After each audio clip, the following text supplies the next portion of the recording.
أعوذ بالله من الشيطان الرجيم بسم الله الرحمن الرحيم السلام علیکم. سید عبد المجید ندیم چینل میں آپ سب دوستوں کو خوش آمدید. محلہ پراجگان کوہاٹ میں 18 مارچ 1988 کو علم و حکمت کے موضوع پر خطاب فرما رہے ہیں حضرت علامہ سید عبد المجید ندیم شاہ صاحب رحمۃ اللہ تعالی علیہ. تو آئیے ہم سب مل کر حضرت شاہ صاحب کا یہ بیان سنتے ہیں. الحمدللہ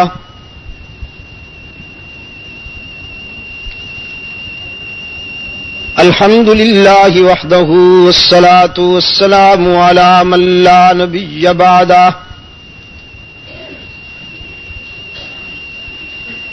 وعلى آلہ واصحابہ الذین اوفوا عہدہ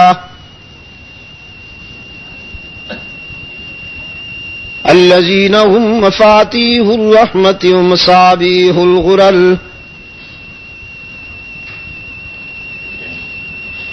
أعوذ بالله من الشيطان الرجيم. بسم الله الرحمن الرحيم.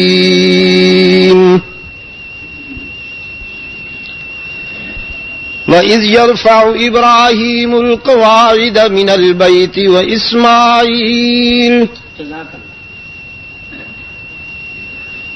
رَبَّنَا تَقَبَّلْ مِنَّا إِنَّكَ أَنْتَ السَّمِيعُ الْعَلِيمُ.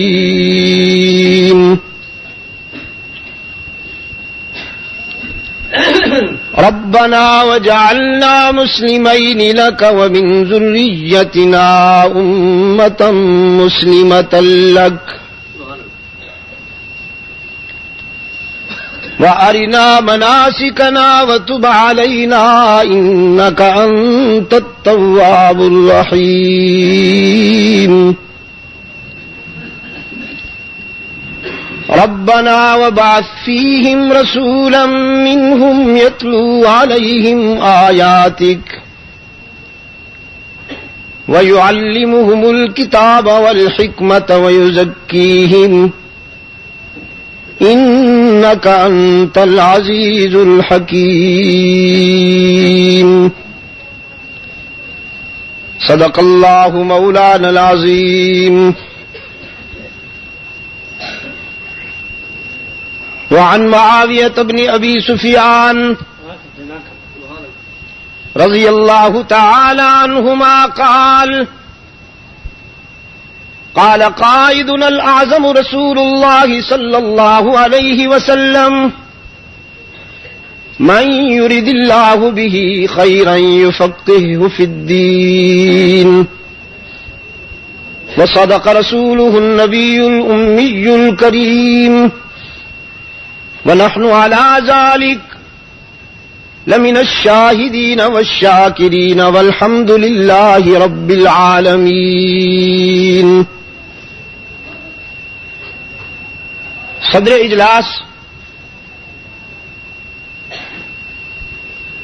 حضرات علماء کرام، جناب حاجی جاوید ابراہیم پراچا صاحب، محترم بزرگوں اور عزیز دوستوں، آج 18 مارچ 1988 ہم یہاں انجمن تعلیم القرآن کوہاٹ کے ختم بخاری کے ضمن میں منعقد ہونے والے اس اجلاس میں دعوت و تبلیغ کی نسبت سے جمع ہیں. میں نے ان دنوں پشاور میں چند پروگراموں میں شرکت کے لیے حاضری دینی تھی، تو ہمارے حاجی صاحب نے فون پر مجھ سے رابطہ قائم کرتے ہوئے حکم دیا کہ میں کچھ وقت کے لیے یہاں کوہاٹ بھی حاضر ہو جاؤں. میں نے وعدہ کر لیا اور اللہ نے محض اپنے فضل و کرم کے ساتھ ہماری تدبیر کی لاج رکھتے ہوئے اس پروگرام میں شرکت کی سعادت ہمیں عطا کر دی. بہت ہی مختصر سے وقت کے لیے آپ سے میں جو گفتگو کروں گا اس کے لیے بنیاد ہے کتاب اللہ کا وہ حصہ جو ابھی میں نے آپ کے سامنے تلاوت کیا.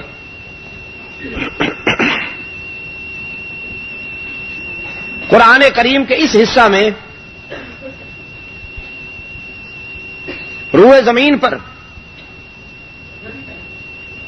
اس مرکز رشد و ہدایت کی تاسیس کی تاریخ بیان کی گئی ہے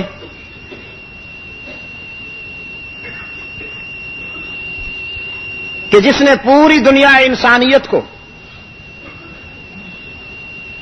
اجالوں کا اور روشنیوں کا پیغام دیا اور صدیوں سے پھیلے ہوئے اندھیروں کو پیوند زمیں کر کے بنی نوع انسان کو منزل کا نشان بتایا. اس دارالعلوم کی بنیادیں جس کا میں ذکر کر رہا ہوں اللہ کے دو اولو العزم اور جلیل القدر پیغمبروں نے رکھی جو اپنے مجاہدانہ کردار اپنے بے پناہ ایثار اور اپنی لازوال قربانی کی بدولت انبیاء علیہم الصلاۃ والسلام کی صف میں ایک امتیازی شان رکھتے ہیں. سیدنا ابراہیم علی نبینا وعلیہ التسلیم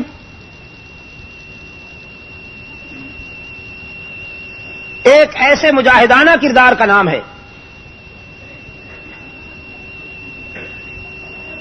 جن کے کردار کے جاہ و جلال پر جن کی حق پرستی اور باطل شکنی انسانی تاریخ کے لیے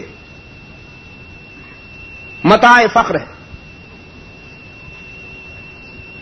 سیدنا ابراہیم علی نبینا وعلیہ التسلیم جن کی زندگی کا ایک ایک لمحہ ایثار و قربانی سے عبارت ہے. اللہ نے جب فرزندان اسلام کو دعوت فکر و عمل دی تو ابراہیمی کردار کو حجت کے طور پہ پیش کرتے ہوئے فرمایا تم ایک ایسے عظیم باپ کے بیٹے ہو کہ جن کے مجاہدانہ کردار سے باطل آج بھی لرزتا ہے. تمہیں عملی زندگی کے تقاضوں کی تکمیل کے لیے وہی ذوق پیدا کرنا ہوگا, وہی ظرف پیدا کرنا ہوگا, وہی عزم پیدا کرنا ہوگا جو تمہارے روحانی باپ سیدنا ابراہیم علیہ الصلاۃ والسلام کی پہچان ہے اور امتیاز ہے.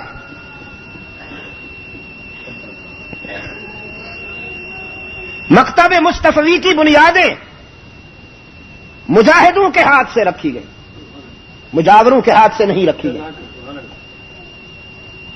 یہی وجہ ہے کہ اس مکتب نے مجاہد پیدا کیے. محمد عربی صلی اللہ علیہ وسلم کا مکتب مجاہد گر ہے, مجاور گر نہیں. یہاں سے مجاہد پیدا ہوتے ہیں صدیق اکبر جیسے, یہاں سے مجاہد پیدا ہوتے ہیں فاروق اعظم جیسے, یہاں سے سراپا ایثار سرفروش پیدا ہوتے ہیں عثمان و علی جیسے. اس مکتب نے دنیا کو خالد بن ولید جیسے کردار مہیا کیے. اس مکتب نے دنیا کو طلحہ و زبیر, عمرو بن عاص اور سعد بن ابی وقاص جیسے مجاہد فراہم کیے اور مہیا کیے. اس مکتب مکتب فکر کی پہچان ہی یہی ہے کہ اس سے تیار ہونے والا ہر فرزند، ہر انسان باطل کے لیے پیغام موت ہوگا. وہ گوشہ عافیت میں بیٹھ کر، چار دیواری میں محدود ہو کر وقت نہیں گزارے گا. وہ کبھی بدر میں، کبھی احد میں، کبھی تبوک میں، کبھی یرموک میں، کبھی مدائن میں، کبھی قادسیہ میں، کبھی مچلتے ہوئے دریاؤں میں، کبھی تپتے ہوئے صحراؤں میں، کبھی ویرانوں میں، کبھی جنگلوں میں، کبھی خشکی میں، کبھی تر میں، کبھی بر میں، کبھی بہر میں، کبھی شہروں میں، کبھی ویرانوں میں شمشیر بکف باطل کا تعاقب کرتا نظر آئے گا. نتائج کچھ ہوں اسے کوئی پرواہ نہیں، وہ حق کا پرچم اونچا ہی رکھے گا. یہی محمدی مکتب کی پہچان ہے، اس لیے کہ اس کی بنیاد ہی ایسے ہاتھوں سے رکھی گئی. اس کی بنیاد ہی ایسے ہاتھوں نے رکھی ہے. خشت اول جو سیدھی ہے، خشت اول جو سیدھی ہے تو عمارت تاثریہ کیوں نہ سیدھی جائے؟ جس عمارت کی خشت اول کج ہوگی وہ عمارت کبھی سیدھی نہیں ہو سکتی. اس کی خشت اول سیدھی ہے. دونوں سراپا ایثار، ایک اللہ کی رضا کے لیے بیٹے تک کے گلے پہ خنجر چلانے والا، اور دوسرا اللہ کی خوشنودی کے لیے جان تک کو قربان کر دینے والا. یہ بنیادیں رکھ رہے تھے. قرآن پاک نے فرمایا وَإِذْ يَرْفَعُ إِبْرَاهِيمُ الْقَوَاعِدَ مِنَ الْبَيْتِ وَإِسْمَاعِيلُ.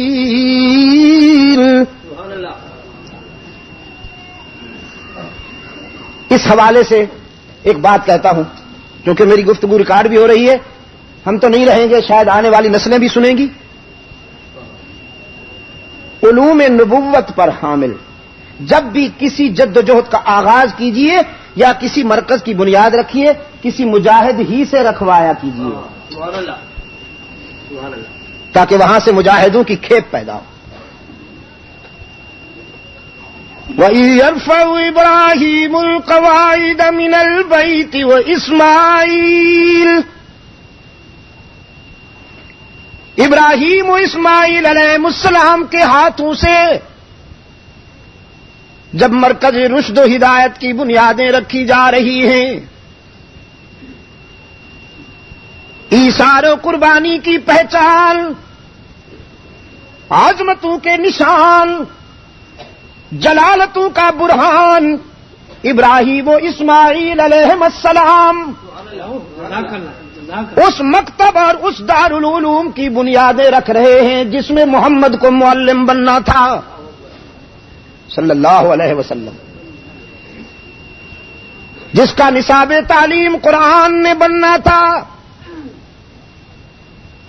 جس مکتب میں شاگرد اور طلباء بننے والے تھے ابو بکر، عمر، عثمان و علی، طلحہ و زبیر. اس ادارہ کی بنیادیں اٹھاتے ہوئے یہ دو جلیل القدر پیغمبر حق تعالی کے حضور انتہائی عاجزی کے ساتھ التجا کرتے ہیں، ربنا تقبل منا انک انت السمیع العلیم. الہ العالمین، ہم خزاں کے سینے پر بہار کی بنیاد رکھ رہے ہیں، ایسی خزاں کے روئے زمین پر اس سے بڑھ کر بڑی کوئی خزاں نہیں. ہم اس خزاں کے سینے پر بہاروں کا آغاز کر رہے ہیں. آغاز کرنا ہمارا کام ہے، انجام تو تیرے ہی ہاتھ میں ہے. اور اللہ نے کیسا انجام عطا کیا کہ وہی مرکز خزاں جس کے سنگلاخ پہاڑوں کے دامن میں پانی کی بوند بھی نظر نہیں آتی تھی، کوئی سبزہ بھی نظر نہیں آتا تھا، ہریالی کا ایک تنکا بھی نظر نہیں آتا تھا، اس تاریخی ویرانے میں بہاروں کی بنیاد رکھی گئی، اور انجام یہ ہے کہ آج قرائے ارض پر جتنی بھی بہاریں ہیں اسی کا فیضان ہے۔ نعرہ تکبیر! شرق اور غرب میں بکھرے ہوئے صحراؤں کو، شرق اور غرب میں بکھرے ہوئے گلزاروں کو نکہتیں بانٹتا ہے آج بھی صحرا تیرا۔ شرق اور غرب میں بکھرے ہوئے گلزاروں کو، یہ گلزار ہے نا، دیوبند میں دارالعلوم ایک گلشن ہے نا، دابیل میں جامعہ اسلامیہ ایک گلشن ہے نا، کراچی میں جامعہ اسلامیہ ایک گلشن ہے نا، لاہور میں گلشن ہیں، ملتان میں علم و حکمت کے گلشن ہیں، قاہرہ میں علم و حکمت کے گلشن ہیں، اب تو بحمداللہ یورپ میں بھی علم و حکمت کے گلشن ہیں، پشاور میں بھی علم و حکمت کے گلشن ہیں، دلی میں بھی علم و حکمت کے گلشن ہیں۔ شرق اور غرب میں بکھرے ہوئے گلزاروں کو نکہتیں بانٹتا ہے آج بھی صحرا تیرا۔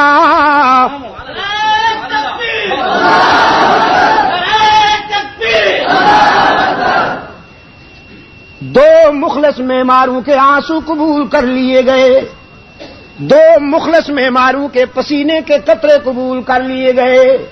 عرض کیا الہ العالمین ربنا وجعلنا مسلمین لک ومن ذریتنا امة مسلمة لك وارنا مناسکنا وتب علینا انک انت التواب الرحیم۔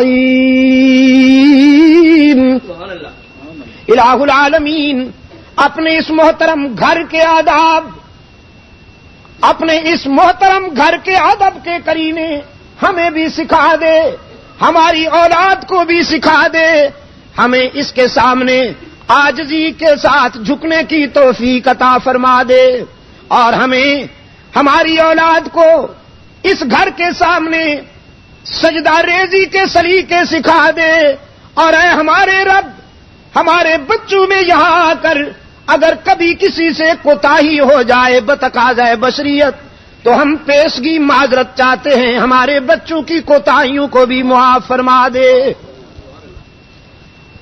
رحمت عالم صلی اللہ علیہ وسلم نے فرمایا کتنا شفیق باپ ہے تمہارا ابراہیم کہ بچے ہزاروں سال بعد آ کر غلطیاں کریں گے، وہ پیشگی معافیاں مانگ رہے ہیں۔ الہ العالمین یہاں آ کر میرے بچوں سے اگر کبھی کوئی کوتاہی اور غلطی ہو جائے تو میں معافی چاہتا ہوں، اسے معاف کر دیجیے۔ رب العالمین کی شفقت، رب العالمین کی رحمت متوجہ ہوئی، وقت تھا کہ دامن پھیلایا جائے۔ ابراہیم علیہ السلام نے اپنے حقیقی داتا کے حضور دامن پھیلا دیا۔ عرض کیا ربنا وبعث فیہم رسولا۔ الہ العالمین مرکز تو ہم نے تعمیر کر دیا، ادارہ تو ہم نے بنا دیا، اب اسے آباد کرنے کے لیے معلم بھی عطا کر، اور میری آرزو ہے کہ میری اولاد میں سے عطا کر، میری اولاد میں سے عطا کر، من ذریتی۔ یہاں آ کر وہ علم و حکمت کے چراغ روشن کرے گا، تیری آیات کی تلاوت سے تیرے بندوں کے فکر و نظر میں اجالے بھرے گا، انہیں پاک بنائے گا، ان کا تزکیہ کرے گا، ان کا تصفیہ کرے گا۔ الہ العالمین پھر اس ادارے سے ایسے کردار تیار ہوں گے کہ جن کے کردار کی لفاتوں پر نوری بھی رشک کرتے نظر آئیں گے، فرشتے بھی رشک کرتے نظر آئیں گے۔ رب العالمین نے اپنے خلیل کی دعاؤں کو شرف قبولیت سے نوازا۔ رحمت عالم صلی اللہ علیہ وسلم اسی ادارہ کے معلم بن کر آئے۔ رب العالمین نے اپنے محبوب پر اپنے احسان عظیم کا ذکر کرتے ہوئے فرمایا وَعَلَّمَكَ مَا لَمْ تَكُنْ تَعْلَمْ۔ او دعائے خلیل او نوید مسیحا، تجھے تیرے دادا خلیل نے میرے گھر کے سائے میں کھڑے ہو کے مانگا تھا، معلم مانگا تھا۔ تو دنیا کا معلم ہے، تو ساری کائنات کا استاد ہے، اور میں تیرا استاد ہوں۔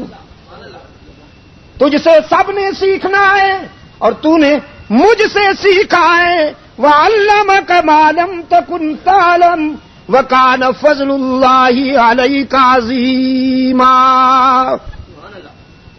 ایک اور مقام پہ فرمایا ما كنت تدری ما الکتاب ولا الایمان ولكن جعلناه نورا نهدی به من نشاء من عبادنا وإنك لتهدی إلى صراط مستقیم۔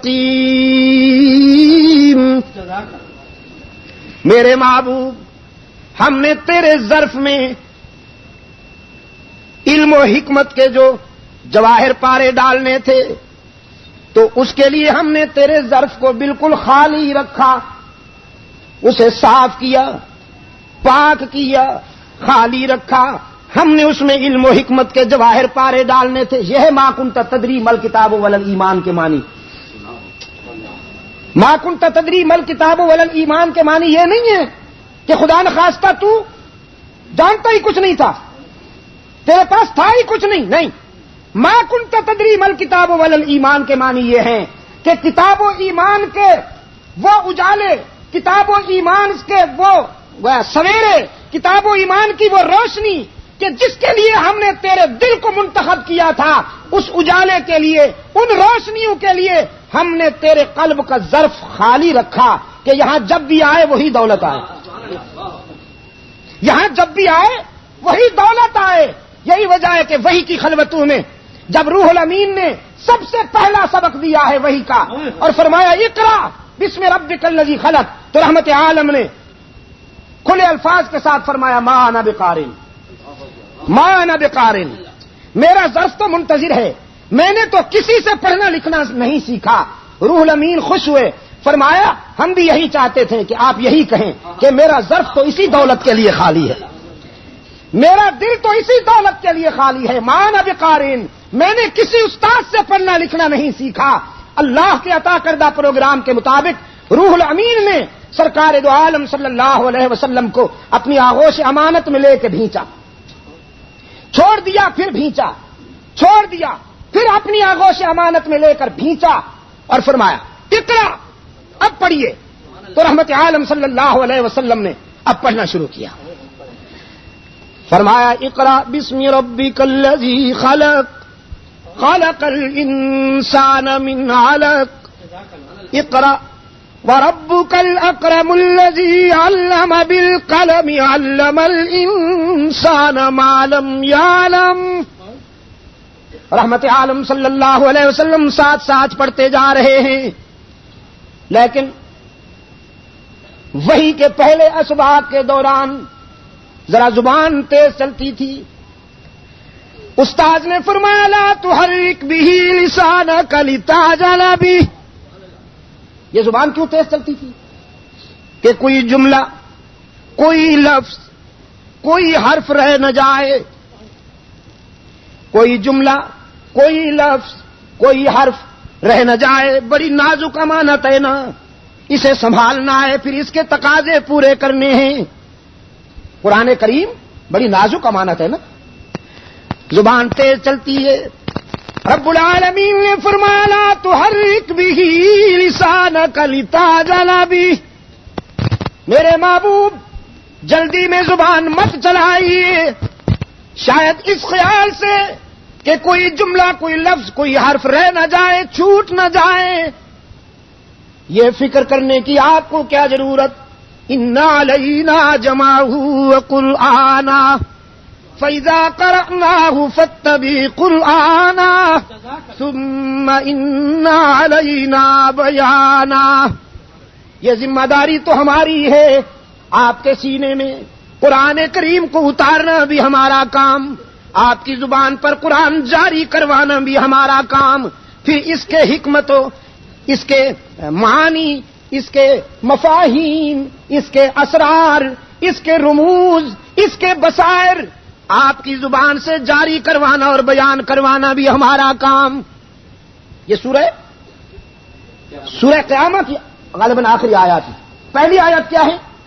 فرمایا لا اقسم بیوم القیامہ ولا اقسم بالنفس اللوامہ ایحسب الانسان ان لن نجمع عظامہ بلا قادرین علی ان نسوی بنانا. رب العالمین نے اپنی شایان شان قسمیں کھا کے فرمایا ایحسب الانسان ان لن نجمع عظامہ. یہ سوچتا ہے مر جاؤں گا، میری تو ہڈیاں بھی خاک میں مل جائیں گی، تو دوبارہ کیسے اٹھایا جاؤں گا، میرا وجود کیسے دوبارہ لایا جائے گا. رب العالمین نے فرمایا بلا قادرین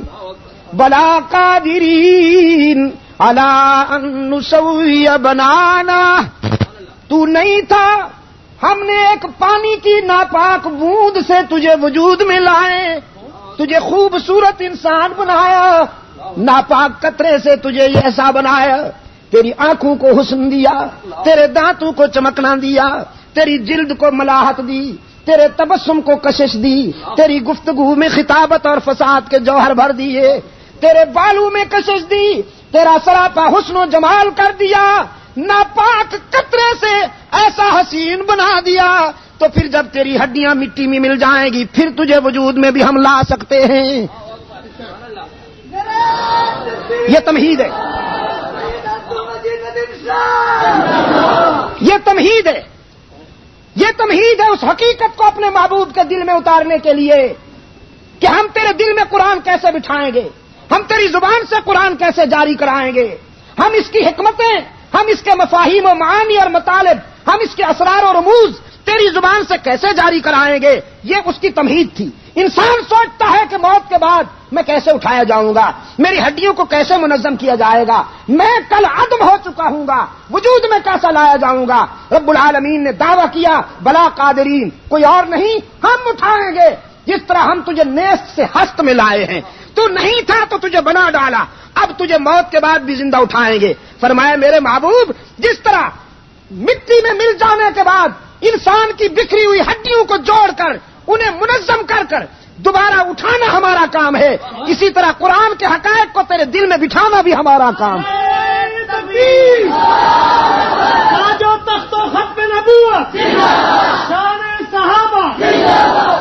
جس طرح کے بظاہر وہ بات بہت مشکل نظر آتی ہے، بظاہر وہ بات ناممکن نظر آتی ہے، لیکن ہمارے لیے وہ کوئی مشکل بات نہیں ہے. ہم اس ناممکن کو بھی ممکن بنا دیتے ہیں، تو ہم اسے بھی کر کے دکھائیں گے میرے محبوب. تیرے دل میں اتاریں گے قرآن کریم کو، تیری زبان پر جاری کریں گے قرآن کریم کو، اس کے مفاہیم و معانی بیان کروائیں گے تیرے زبان سے. فکر کرنے کی کیا ضرورت ہے. اہل دانش اسی حوالے سے مجھے کہنے کی اجازت دیجیے، باقی تمام علوم کسبی ہیں، قرآن کا علم وہ بھی ہے. محنت کیجئے انجینئر بن جائیں گے، محنت کیجئے ڈاکٹر بن جائیں گے، محنت کیجئے سائنس اور ٹیکنالوجی میں آپ کمال حاصل کر لیں گے، لیکن قرآن کریم صرف محنت سے حاصل نہیں ہوتا، محض اللہ کے فضل سے حاصل ہوتا ہے. یہ اسی سینے میں اترتا ہے جس کا انتخاب رب العالمین فرما لے. ان علینا جمعہ و قرآن. میرے عزیز دوستو، یہ تھا وہ علم، یہ تھی وہ علم و حکمت کی شمع جو حرا کی خلوتوں سے روشن ہوئی، اور اس کے حامل بن کر رحمت عالم صلی اللہ علیہ وسلم جب حرا کی خلوتوں سے باہر نکلے، خانوادہ اقدس میں تشریف لائے. حدیث میں آتا ہے رحمت عالم صلی اللہ علیہ وسلم کے جسد اطہر پہ کپکپی تھی، آپ صلی اللہ علیہ وسلم کے جسم اطہر پہ سنسنی تھی، قرآن کی جلالت کی وجہ سے، قرآن کی ہیبت کی وجہ سے سنسنی تھی.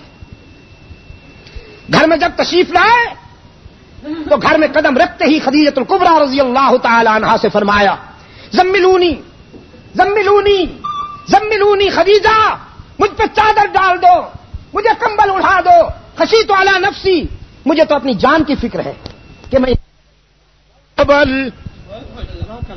لو انزلنا هذا القرآن على جبل لرأيته خاشعا متصدعا. لَرَأَيْتَهُ خَاشِعًا مُتَصَدِّعًا مِّنْ خَشْيَةِ اللَّهِ.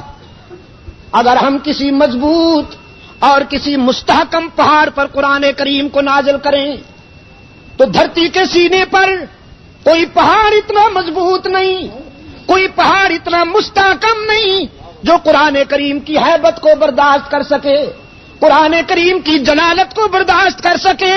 اگر ہم کسی پہاڑ پر قرآن اتاریں تو وہ کانپ کانپ کر ریزہ ریزہ ہو جائے. دنیا میں کوئی ایسا پہاڑ مضبوط نہیں جو قرآن کریم کی جلالت کو برداشت کر سکے. لیکن قلب محمد میں اللہ نے یہ وسعت رکھی ہے کہ جہاں یہ سما سکے. رحمت عالم صلی اللہ علیہ وسلم کے دل میں اللہ نے یہ وسعت رکھی ہے کہ جہاں قرآن کریم ڈیرے لگا لیتا ہے. فرمایا زملونی زملونی زملونی، خدیجہ مجھ پر چادر ڈال دیجئے، کمبل اڑا دو مجھے. خشیت علی نفسی، مجھے تو جان کی فکر ہے کہ یہ بوجھ اٹھا سکوں گا کہ نہیں. ام المؤمنین خدیجۃ الکبریٰ رضی اللہ تعالی عنہا، نسوانی برادری کا وہ قابل فخر عنوان، وہ روشن ضمیر خاتون، ایک باوفا رفیق حیات کی حیثیت سے چادر بھی ڈال دیتی ہے، کمبل بھی ڈال دیتی ہے، سرہانے بیٹھ کر رحمت عالم صلی اللہ علیہ وسلم کے بالوں کو انگلیوں سے چھیڑتی ہے. فرماتی ہے کلا واللہ لا یخزیک اللہ ابدا، او میرے آقا مجھے اس کی قسم جس کے قبضے میں خدیجہ کی جان ہے، آپ کوئی لاوارث تو نہیں، آپ کوئی لاوارث تو نہیں کہ مٹا دیے جائیں. اللہ آپ کو کبھی نقصان نہیں پہنچنے دے گا. جس نے یہ امانت دی ہے وہ حفاظت بھی کرے گا، جس نے یہ ذمہ داری دی ہے وہ نگرانی بھی کرے گا. پھر اخلاق مصطفی کی کچھ جھلکیاں بیان کرتے ہوئے فرمایا ایسے اخلاق والے کبھی نقصان نہیں اٹھایا کرتے. انک لتصل الرحم وتحمل الکل وتکسب المعدوم وتقری الضعیف وتعین علی نوائب الحق. آپ تو صلہ رحمی کرنے والے ہیں، آپ تو کمزوروں کا بوجھ اٹھانے والے ہیں، آپ تو لوگوں کی گمشدہ چیزیں ان کے گھروں تک پہنچانے والے ہیں، آپ تو مہمان نواز ہیں، آپ تو حق و صداقت کے علمبردار ہیں. والذی نفس خدیجہ بیدہ، اس کی قسم جس کے قبضے میں خدیجہ کی جان ہے، اشہد انک رسول اللہ. کوئی مانے یا نہ مانے، کسی کی سمجھ میں آئے یا نہ آئے، کوئی پہچانے یا نہ پہچانے، سب سے پہلے میں گواہی دیتی ہوں کہ تو اللہ کا آخری رسول ہے. رحمت عالم صلی اللہ علیہ وسلم حضرت خدیجہ کی یہ باتیں یاد کر کے اکثر اشک بار ہو جایا کرتے تھے. خدیجہ رضی اللہ تعالیٰ عنہ کے انتقال کے بعد سید عائشہ فرماتی ہیں میں دیکھتی کبھی کبھی حضور تنہا بیٹھ کر رو رہے ہیں، کسی گوشے میں بیٹھ کر آنسو بہ رہے ہیں. میں پوچھتی اللہ کے رسول کیا ہوا؟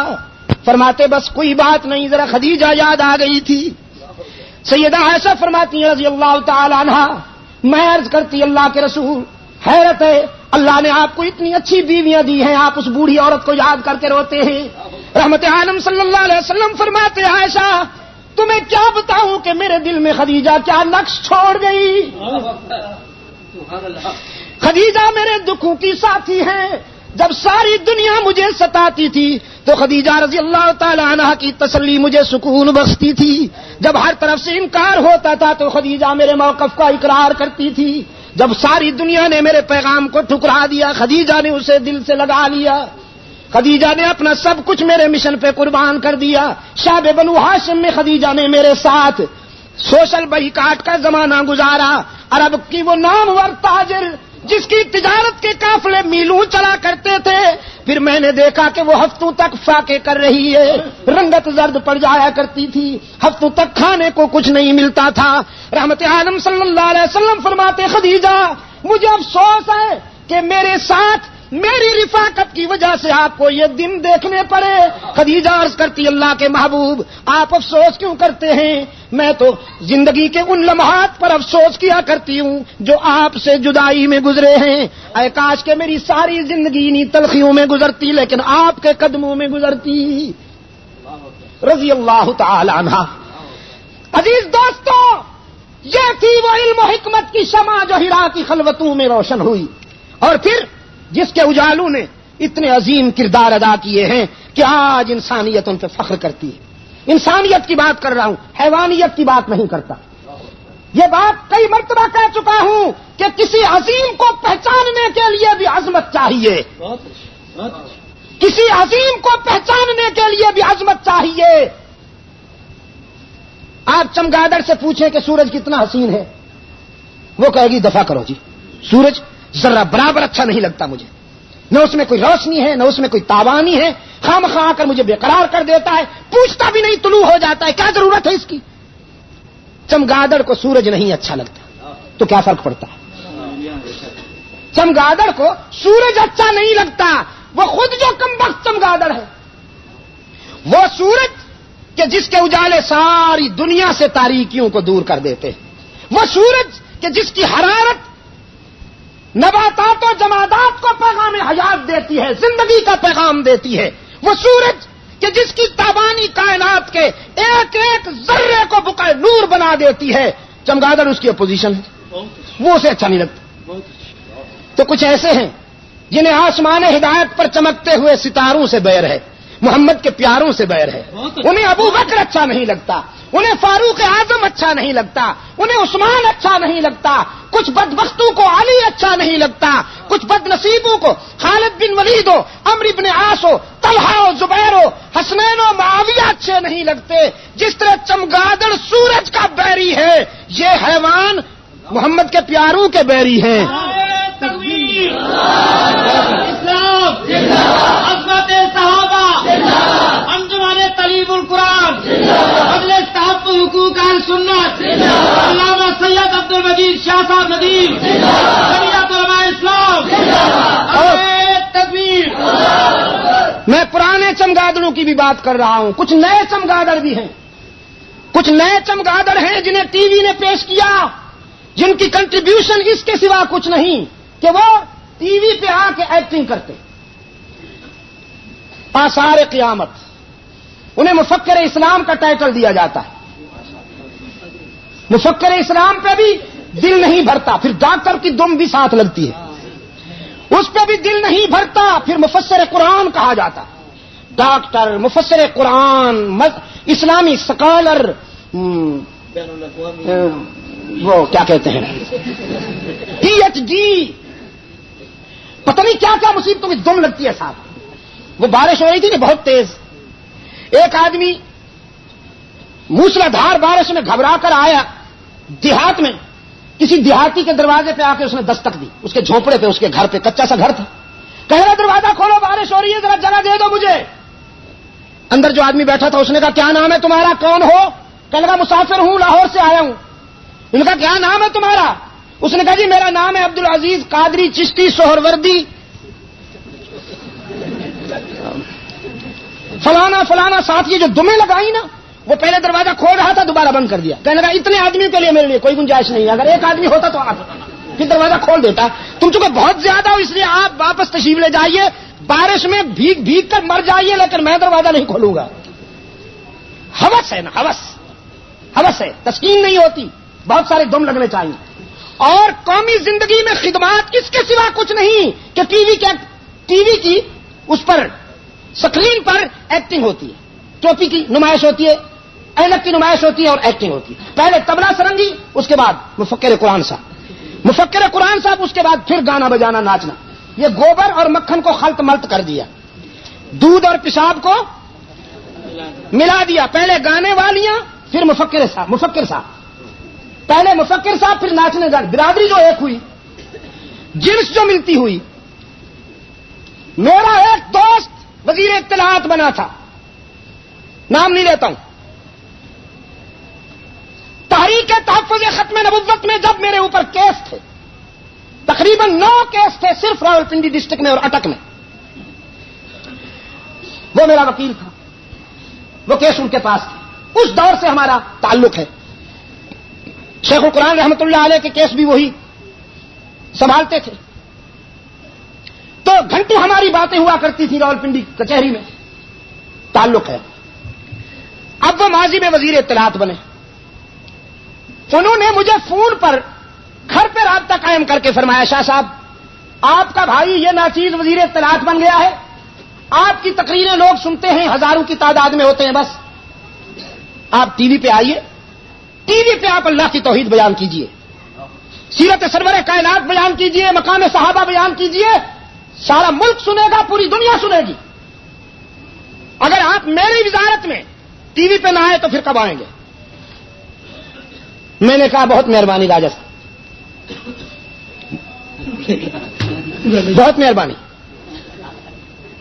بہت مہربانی آپ کی, آپ نے مجھے یاد فرمایا اور میں بالکل تیار بیٹھا ہوں. کہیں آپ یہ نہ سمجھیں کہ میں معذرت کر لوں گا, میں بالکل تیار بیٹھا ہوں. آپ کے دور میں اگر ہم نے اپنا پیغام پوری دنیا کو نہ سنایا تو کب سنائیں گے؟ تیار ہو جائیے, آ رہا ہوں. بس شرط ایک ہے کہ جب میرا پروگرام شروع ہو اس دن سے آپ آرڈر دے دیں گے ٹی وی کو کہ آئندہ کوئی گانا بجانا تبلا سرنگی پر مبنی کوئی پروگرام نشر نہیں ہوگا. طوائفوں کے جنس کو یہاں مسلط نہیں کیا, اس بازار کی جنس کو یہاں مسلط نہیں کیا جائے گا. یہ غلاظت کے مجسمے جنہیں فل میک اپ کر کے پیش کیا جاتا ہے گھر گھر میں آئیڈیل بنانے کے لیے کہ دیکھو یوں بن کے دکھاؤ, ترقی کرنی ہے تو یوں کرو, اور کیمرہ مین ہر پوز لے کر وہ قوم کے بچوں کے دل و دماغ میں اس کو اتارتا ہے. یہ غلاظت بند ہوگی اس دن سے جب میرا بیان ہوگا. میں نے کہا شاہ صاحب یہ تو میرے بس میں ہی نہیں ہے. تو میں نے کہا پھر یتیم صاحب آپ نے وزارت کیوں قبول کی ہے جب آپ کے بس میں اتنی بات بھی نہیں ہے کہ آپ تبلا سرنگی گانا بجانا بند کر دیں؟ تو آپ نے وزارت, یہ مت پوچھیے کہ میں نے کیوں قبول کی ہے, اس کو تو میں بند نہیں کر سکتا. آپ تشریف لائیے, آپ کا پروگرام لگوا دوں گا. میں نے کہا جس ٹی وی سے گانا بجانا تبلا سرنگی پر مبنی پروگرام نشر ہوتا ہو میں وہاں آ کر قرآن بیان کروں, میرا ضمیر کہتا ہے کہ یہ اتنا بڑا جرم ہے کہ اللہ کبھی معاف نہیں کرے گا. جہاں گانا بجانا نشر ہوتا ہو, جہاں تبلا سرنگی نشر ہوتا ہو, وہاں قرآن بیان کرنا ایسے ہے جیسے کوئی بیت الخلاء میں قرآن پڑھ رہا ہو, جیسے ٹوائلٹ میں قرآن پڑھ رہا ہو. یہ کوئی خدمت ہے؟ یہ تو گندگی کے ساتھ سمجھوتا کرنے والے بکے ہوئے لوگ ہیں, بے ضمیر لوگ ہیں جنہوں نے قرآن و حدیث کی توہین کی ہے. گانا بجانا جس مقام پہ ہوتا ہے وہاں پر آ کر یہ بھی ایکٹنگ کرتے ہیں. انہیں کس نے قوم کا خدمتگار بتایا ہے؟ یہ تو سرکار کے ایجنٹ ہیں, امریکن لابی کے پالتو ہیں. یہی وجہ ہے کہ محمد کے سچے خدام پر یہ بھونک بھونک کر اپنا نام حاصل کرتے ہیں. رسول کے غلاموں کو دیکھنا ہو تو محمد قاسم نانوتوی کے کردار کا مطالعہ کیجئے. مفکر اسلام کیسے ہوتے ہیں مفتی محمود کو دیکھیے, شاہ اسماعیل شہید کی زندگی کا مطالعہ کیجئے, عطا اللہ شاہ بخاری کا مطالعہ کیجئے, محمد الیاس مبلغ اسلام کا مطالعہ کیجئے, جن کی دعوت و تبلیغ کا پیغام آج پوری دنیا میں انسانیت کو منزل کا نشان بتا رہا ہے. تکبیر! انہیں کیا پتا محمد الیاس کون ہے؟ انہیں کیا پتا؟ فرمایا وہ فریب خوردہ شاہی کہ پلا ہو کر گسو میں, وہ فریب خوردہ شاہی کہ پلا ہو کر گسو میں, اسے کیا خبر کہ کیا ہے رہو رسم شاہ بازی. یہ حکمرانوں کے ٹاؤٹ, وزیر اعلی کے دسترخوان پر دم ہلانے والے ٹاؤٹ, چیف منسٹر کی کوٹھی کے ارد گرد دم ہلانے والے 2 ٹکے کے مفکر اسلام, ٹی وی ایکٹر, انہیں کیا پتا کہ اسماعیل شہید کون ہے؟ اے ذبیح اللہ اسماعیل ماں شد ندایت سور اسرافیل ماں, خون خود را در کو سارے لیک بیجے حریت در ہند بیخت. کسی روشن ضمیر نے بالا کوٹ کے شہید کی قبر پر یہ عبارت لکھ دی. ہاں, بالا کوٹ کے شہید کی قبر پہ یہ عبارت لکھ دی. سنے نا کرنل صاحب, فارسی سمجھ میں آتا کہ نہیں؟ اے زبی پشتو آپ نہ سکھائیے مجھے, بوڑھا ہو چلا ہوں, پتہ نہیں کب سکھائیں گے. مولانا بجلی گھر سے کہا ہے, اس نے کہا سکھاؤں گا. میں نے کہا کیسے سکھاؤ گے؟ 3 مہینے آرام سے سکھائے. یہ دن کہیں، شام کہیں، رات کہیں، صبح کہیں، اس طرح کیسے سیکھو گے؟ جیل میں بیٹھ جاؤ وہاں سکھائے. میں نے کہا ٹھیک ہے. پھر کسی روشن ضمیر نے شاہ شہید کی قبر پہ یہ عبارت لکھ دی، اے ذبیح اللہ اسماعیل ماں. ٹھیک ہے. پھر کسی روشن ضمیر نے شاہ شہید کی قبر پہ یہ عبارت لکھ دی، اے ذبیح اللہ اسماعیل ماں، شد ندایت سور اسرافیل ماں. اللہ کے راستے میں جان دینے والے ہمارے پیارے اسماعیل، اپنی جان کا نذرانہ پیش کرنے والے ہمارے پیارے اسماعیل، تیری صدائے حریت تو سور اسرافیل بن کر گونجی بر صغیر کے لیے. شد ندایت سور اسرافیل ماں، خون خود را در کہو کو سارے، لیک بیجے حریت در ہند بیخ. اللہ کی کروڑوں رحمتیں ہوں تیرے مرکز پر کہ تو نے اپنے خون کی بارش برسا کر بالا کوٹ کے سنگریزوں کو تو سرخ بنا دیا، لیکن اسماعیل تیرے خون کی ایک ایک بوند تاریخ آزادی کی بنیاد بن گئی، فرنگی سلطنت کے لیے پیغام موت بن گئی. یہ فتویٰ باز، ان کے فتوے یہ ہیں کہ تبلیغی جماعت والے گستاخ، ان کے فتوے یہ ہیں کہ دیوبندیوں سے ہاتھ نہ ملایا جائے، اور دارالعلوم کے رضاکاروں کے فتوے یہ ہیں، محمدی علوم سے نسبت رکھنے والے علم نبوت کے وارثوں کے فتوے یہ ہیں کہ انگریز کی فوج میں بھرتی ہونا بھی حرام، انگریز کے اداروں میں تعلیم حاصل کرنا بھی حرام، انگریز کا تہذیب و تمدن اپنانا بھی حرام، انگریز کی سیاست اپنانا بھی حرام. یہ میں مبالغہ نہیں کر رہا ہوں، آپ کے ماضی سے، آپ کے شاندار ماضی سے کچھ جھلکیاں آپ کو عرض کر رہا ہوں. دشمن بھی مان گئے. لندن کی لائبریری میں بھی حسین احمد کا وہ مقدمہ پڑا ہوا ہے. لندن کی لائبریری میں حسین احمد کا وہ کیس پوری دستاویز رکھی ہوئی ہے کہ حسین احمد نے فتویٰ دیا انگریز کی بھرتی میں فوج میں بھرتی ہونا حرام ہے، اور بھرتی ہونے کے بعد فرنگی فوج میں شامل ہو کر اگر کوئی مسلمان مر گیا تو وہ مرتد ہو کر مرے گا، جہنم میں جائے گا. کیس بنا. کراچی کے خالق دی نہال کی در و دیوار آج بھی موجود ہیں. بہت ساری عمارتیں بدل گئی، پتہ نہیں اس میں اللہ کی کیا حکمت ہے. خالق دی نہال ابھی جو کا تو کھڑا ہوا ہے، چیخ چیخ کے کہہ رہا ہے اگر تمہیں سمجھ میں نہیں آیا تو میرے پاس آؤ، میں پتھروں کی عمارت ہونے کے باوجود تمہیں بتاؤں گا کہ حسین احمد کون تھا. عدالت پہ انگریز بیٹھا ہوا ہے، کٹہرے میں بڑے صغیر کی لیڈرشپ آئی ہے، نامور لیڈر محمد علی جوہر بھی کھڑے ہیں، شوکت علی بھی کھڑے ہیں، مدنی رحمت اللہ علیہ بھی ملزم بن کر کھڑے ہیں. انگریز جج کہتا ہے حسین احمد ملزم، حسین احمد ملزم، حسین احمد تیری مثل بتاتی ہے کہ فلاں موقع پر تو نے تقریر کرتے ہوئے کہا انگریز کی فوج میں بھرتی ہونا حرام ہے، کیا یہ سچ ہے؟ آپ نے اپنے خطاب میں یہ جملہ کہا تھا. مدنی رحمت اللہ علیہ نے فرمایا کہا تھا، اب بھی یہی کہہ رہا ہوں اور جب تک زندہ رہوں گا یہی کہتا رہوں گا کہ انگریز کی فوج میں بھرتی ہونا حرام ہے، اور اگر کوئی مسلمان انگریز کی فوج میں بھرتی ہو کر مر گیا تو وہ مرتد مرے گا.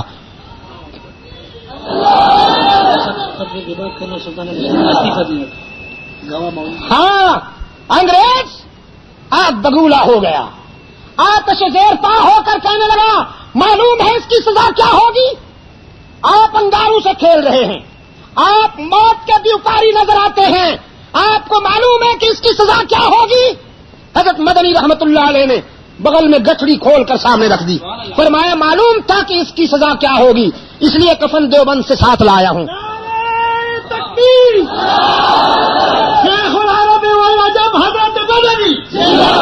کفن دیوبند سے ساتھ لایا ہوں کہ تم مجھے سزائے موت دو اور مجھے اپنے کفن میں دفنایا جائے. انگریز نے کہا اس تکلف کی کیا ضرورت تھی، جنہیں ہم پھانسی دیتے ہیں ان کے کفن کا انتظام تو سرکار کرتی ہے.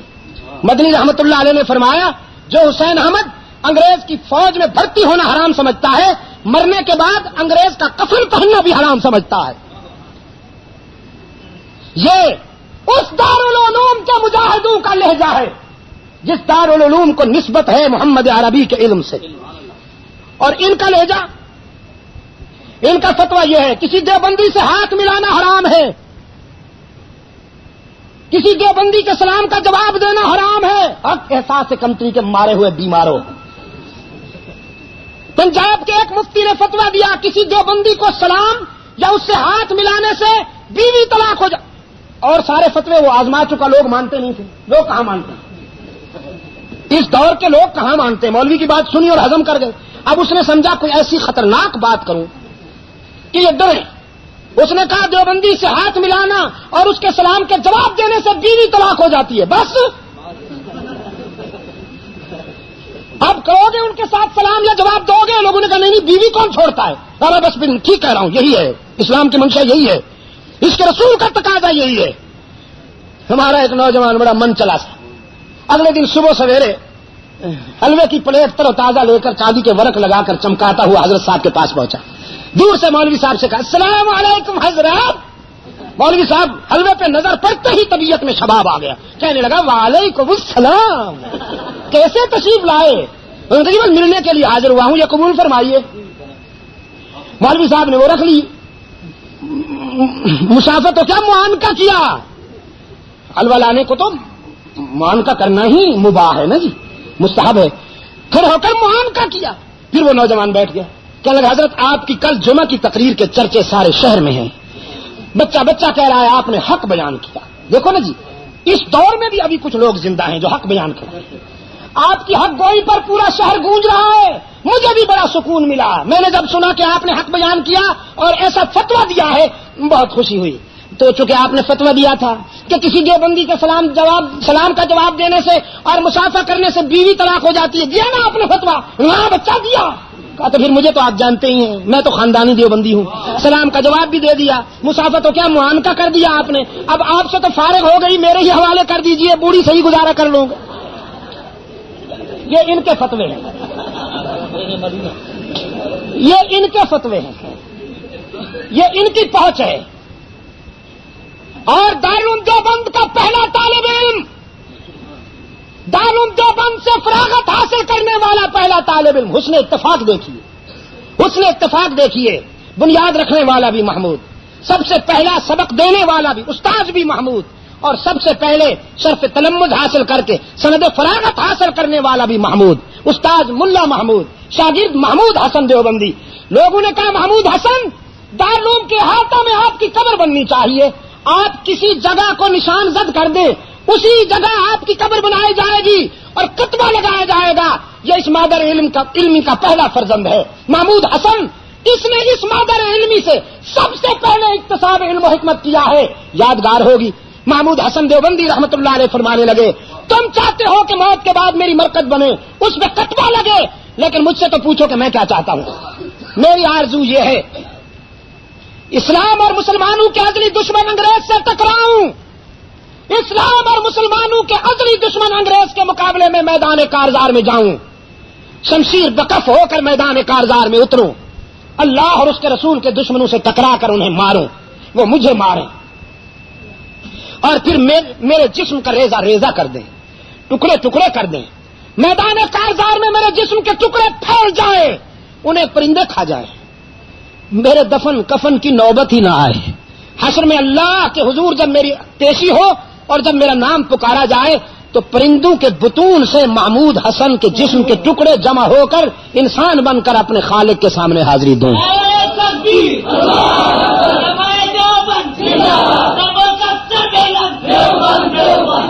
یہ ہماری پہچان ہے دوستو. دارالعلوم دیوبند ایک ادارے کا نام نہیں، ایک تحریک کا نام ہے. انگریز کی آنکھ کا کانٹا، انگریز اور انگریز کی ذریت نہ دارالعلوم دیوبند کو برداشت کرتی ہے، نہ ان کے فرزندوں کو برداشت کرتی ہے. ان کی پہنچ یہ ہے، ان کی اپروچ یہ ہے کہ جہاں تک ممکن ہو وہ ولی اللہ قافلے کے ہر رضاکار پر فتوے لگائیں. آج اللہ کے گھر میں کھڑا ہوں، ارباب علم و دانش، اللہ کے گھر میں کھڑا ہوں، کوئی مبالغہ نہیں کر رہا، یہ سوچ کر بول رہا ہوں کہ شاید میری زندگی کا آخری بیان ہو. زندگی کا کیا بھروسہ. محمد الیاس کی تحریک آج پوری انسانیت کی نمائندہ تحریک ہے، صرف اسلام کی بات نہیں کر رہا ہوں. میں ابھی گیا ہوا تھا بمبئی میں، جوڑ تھا، وہاں میں نے شرکت کی. اگر 1.5 لاکھ مسلمان تھے تو 50,000 ہندو بھی آئے ہوئے تھے رحمت عالم کا پیغام سننے کے لیے. ان کے لیے سیپریٹ نشست بنائی گئی تھی، علیحدہ جگہ بنائی گئی تھی بیٹھنے کے لیے، کیونکہ بہت بڑی تعداد میں وہ آتے ہیں کہ تم سنو اسلام کے دامن میں کیا ہے.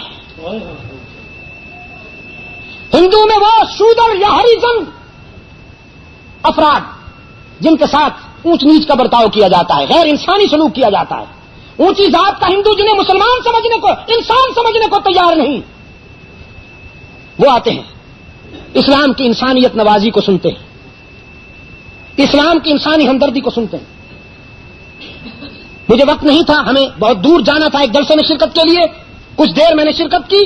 جوڑ کے اختتام پر جب دوست واپس دعا کے بعد وہاں پہنچے میرے پاس تو انہوں نے بتایا کہ 1800 ہندوؤں نے اسلام قبول کیا.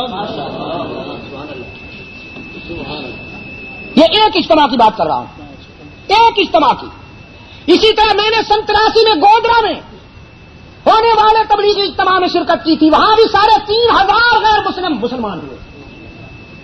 فرانس میں، برطانیہ میں، امریکہ میں، ویسٹ انڈیز میں، افریقی جزائر میں، مشرق وسطی میں، دنیا کے کونے کونے میں اسلام کے یہ بے لوث رضاکار، وزیر اعلیٰ کے پالتو نہ، ٹی وی کے اداکار نہ، اسلام کے بے لوث رضاکار پوری دنیا میں اسلام کا کاز بلند کرتے ہوئے، پیغام محبت دیتے ہوئے. کچھ اور بھی ہیں پیغام، وہ دعوت و اخوت، دعوت و اخوت تاکہ قربانی کی عید پر تمہاری کھالیں اتاریں. ہاں پھر ہم ووٹ لیں تم سے، سیاسی الو سیدھا کرنے کے لیے دعوت و محبت و اخوت. صدقے جاؤں تو باہر رنگے کے خواہی جامہ می پوش، من انداز قدترا می سراسم. تمہیں تو ہم پہچانے ہوئے ہیں نا انشاءاللہ. ہاں تمہارا تو ہم وہ انٹروڈکشن کروائیں گے جو تمہارا حق ہے. اگر اخوت و محبت کا پیغام دینا ہے تو سب سے پہلے اعلان کیجئے کہ جو حضرت عثمان کو خائن کہے، سیدہ عائشہ پر الزام لگے، وہ مردود ہے اور دار اسلام سے خارج ہے. یہ ہے دعوت محبت و اخوت. سنیے بات سنیے، یہ ہے دعوت محبت و اخوت مسلمانوں کے ساتھ. ہم یہ بات واضح کہہ چکے ہیں، آج نہیں کہہ رہا ہوں. کوہاٹ آتے ہوئے اللہ تعالی حاجی ابراہیم پراچے کو کروٹ کروٹ سکون عطا فرمائے، ان کے درجات بلند فرمائے. مجھے اس شخص کی میزبانی یاد ہے. جاوید بھی مجھ سے بات کرتا ہے، لیکن حاجی ابراہیم کا طرز تکلم بھی مجھے یاد ہے. اللہ نے اس شخص کو کتنی عاجزی دی تھی، کتنا خلوص عطا کیا تھا، کتنا سچا دل عطا کیا تھا. حاجی ابراہیم پراچا جب میرا میزبان ہوتا تھا، وہ ہاتھ آتے ہوئے مجھے بہت کم عرصہ بھی ہوا ہو تو 15-16 سال تو کہ ہماری برادری کی بنیاد، ہماری اخوت و مودت کی بنیاد صحابہ کرام سے سچی عقیدت ہے. اگر کوئی شارٹ کٹ کرنا چاہتا ہے کہ صحابہ کو تو رہنے دو، مجھے اپنا بھائی بنا لو، اگر ہم اسے اپنا بھائی بنا لیں تو لعنت ہے ہم پر، دنیا میں بھی اور آخرت میں. ہم اسی کو اپنا بھائی سمجھیں گے جو ابو بکر عمر عثمان و علی کا سچا غلام ہوگا. ہمارا بھائی وہ ہے جو اصحاب رسول پر تنقید نہیں تعریف کرے. ہمارا بھائی وہ ہے جو اصحاب رسول کو معیار حق و صداقت سمجھتے ہوئے انہیں اسلام کی نمائندہ جماعت تسلیم کرے. پھر اسے اشتہار شائع کرنے کی ضرورت نہیں، پھر اسے سیاسی پراپگنڈا اور سیاسی مہم چلانے کی ضرورت نہیں. انشاءاللہ ہم خود اسے اپنے سینے سے لگائیں گے. ہم اسے خود اخوت و مودت کا پیغام سنائیں گے انشاءاللہ، لیکن جب تک صحابہ کرام کا بغض ان کے سینے میں موجود ہے وہ ہمارے بھائی نہیں ہو سکتے، ہم ان کے بھائی نہیں ہو سکتے۔ میرے عزیز دوستو، اس مکتب فکر کی امتیازی شان یہی ہے، جیسا کہ میں عرض کر چکا، جہاد جہاد اور جہاد، کل بھی جہاد، آج بھی جہاد، انشاءاللہ آئندہ بھی جہاد۔ باطل جس عنوان سے اٹھے گا اس کے مقابلے میں رحمت عالم صلی اللہ علیہ وسلم کے علم کے وارث سامنے آئیں گے، کبھی امداد اللہ مہاجر مکی بن کر، کبھی محمد قاسم نانوتوی بن کر، کبھی محمود حسن دیوبندی بن کر، کبھی عطا اللہ شاہ بخاری اور شاہ اسماعیل شہید بن کر، کبھی محمد الیاس بن کر، کبھی مفتی محمود بن کر، انشاءاللہ ولی اللہ قافلے کے سپاہی ان کے مقابلے میں آتے رہے، آ رہے ہیں اور آتے رہیں گے۔ انجمن تعلیم القرآن کی مسند علم و حکمت سے جن طلباء کو پیغام ملا ہے وہ یہی ہے، میں سمجھتا ہوں آپ کے اساتذہ نے آپ کو یہی پیغام دیا ہوگا، آپ کو اپنے شاندار ماضی کے حوالے سے یہی ترغیب دی ہوگی۔ عزیز طلباء، آپ کے لیے 2 منٹ عرض کرتا ہوں، مجھے نہیں معلوم آپ نے کیا سوچ رکھا ہے، لیکن میں دعا بھی کرتا ہوں اور میرا حسن ظن ہو، میرا حسن ظن ہے کہ آپ نے یہی سوچ رکھا ہوگا کہ انشاءاللہ زندگی کے گنے چنے لمحات اسلام کی سربلندی کے لیے گزاریں گے انشاءاللہ۔ اور اسلام کی سربلندی محض حجرے میں بیٹھنے سے نہیں ہوتی، تعویذ بیچنے، تعویذ لکھنے سے نہیں ہوتی، یہ تعویذ گندا تو مال کمانے کا دھندا ہے، آپ سمجھے کہ نہیں؟ یہ مرید بنانا، چکر چلانا، نذرانے بٹورنا، یہ مال کمانے کا دھندا ہے۔ میں یہ نہیں کہتا کہ مرید بناؤ مت، مرید بنو بھی اور بناؤ بھی، لیکن شاہ اسماعیل شہید کی طرح، شاہ اسماعیل شہید رحمت اللہ علیہ کی طرح مرید بناؤ۔ جب بیعت لیتے تھے تو سب سے پہلے اس سے وعدہ لیتے تھے کہ حق و صداقت کی جد و جہد میں جان دوں گا، اور پہلے تیرا شیخ آگے ہوگا، تو میرے پیچھے آئے گا۔ ہر مرید سے یہ وعدہ لیا جاتا تھا کہ راہ حق میں جان دینے کے لیے تیار ہوں۔ اور یہ جنس راہ حق میں ہر سال مرسیڈیز پیش کروں گا حضرت صاحب کی خدمت میں، یا سنگاپور سے لنگور منگوا کے حضرت صاحب کو پیش کروں گا۔ یہ اس دور کی پیری مریدی ہے۔ 50,000 روپے یا 50 لاکھ روپے کا ہر سال چیک پیش کیا کروں گا حضرت صاحب۔ ایک نواب صاحب اس دور میں بھی شاہ اسماعیل شہید رحمت اللہ علیہ کے مریدوں میں شامل ہونے کی آرزو لے کر آیا کہ یہ سارے لوگ مرید بن رہے ہیں تو ہم کیوں نہ بنے۔ شاہ صاحب رحمت اللہ علیہ کی خدمت میں آ کے کہنے لگا، جی مجھے بھی اپنی ارادت کے حلقے میں قبول فرمائیے، بندہ حاضر ہے آپ کا مرید بننے کے لیے۔ شاہ صاحب نے سراپا کا جائزہ لیا، سر سے پاؤں تک نواب صاحب سجی سجائی دلہن نظر آ رہے تھے۔ فرمانے لگے، نواب صاحب لاز پر ورد تنعم نبرد راہ بعشق عاشقی شیوہ رندان بلاکش باشد۔ یہ آپ کے بس کا روگ معلوم نہیں ہوتا، آپ میرے مرید تو بن جائیں گے لیکن تقاضے پورے نہیں کر پائیں گے۔ نواب صاحب نے کہا، آپ کیا سمجھتے ہیں ہم نے کوئی چوڑیاں پہن رکھی ہیں؟ آپ بنا کے دیکھیے، وعدہ لیجیے، نبھا کے دکھاؤں گا۔ شاہ صاحب رحمۃ اللہ علیہ نے فرمایا، چشم ماروشن دل ماشاد، تشریف لائیے۔ بیعت لے لی، خدام سے فرمایا نواب صاحب کھانا ہمارے ساتھ کھائیں گے، کوئی ان کو کھانا نہ کھلائے۔ نواب صاحب خوشی میں پھولے نہ سمائے، کہنے لگے، مقدر دیکھو، آج مرید بن رہا ہوں اور مقدر یہ ہے کہ کھانا شیخ کے دسترخوان ہی پہ کھاؤں گا۔ مرید بنتے ہی قرب میسر آ گیا، مقدر کا تو بادشاہ ہوں، روز اول سے جو چاہا وہی پایا، بڑا خوش ہوا۔ دسترخوان سجا، شاہ اسماعیل شہید کا دسترخوان، سوکھے ہوئے روٹی کے ٹکڑے اور بس یوں ہی دال ساگ واجبی سی۔ شاہ صاحب رحمت اللہ علیہ نے اپنے ایک رضاکار کو پہلے سے اشارہ کر رکھا تھا۔ نواب صاحب بڑے تکلف کے ساتھ جب دسترخوان پہ بیٹھے، پہلے تو کھانے کا نقشہ دیکھتے ہی طبیعت غیر ہو گئی۔ وہ شامی کباب اور یاقوتیاں کھانے والا، بٹیروں کے شامی کباب کھانے والا، دیکھتا ہے سوکھی روٹیاں ہیں، دال ہے، طبیعت بہت خراب ہوئی۔ جب کھانا شروع ہوا، اس نے لقمہ توڑا ہی تھا کہ قریب بیٹھے ہوئے ایک مجاہد نے زور سے آنکھ تو کر کے تھوکا نواب صاحب کے پہلو میں۔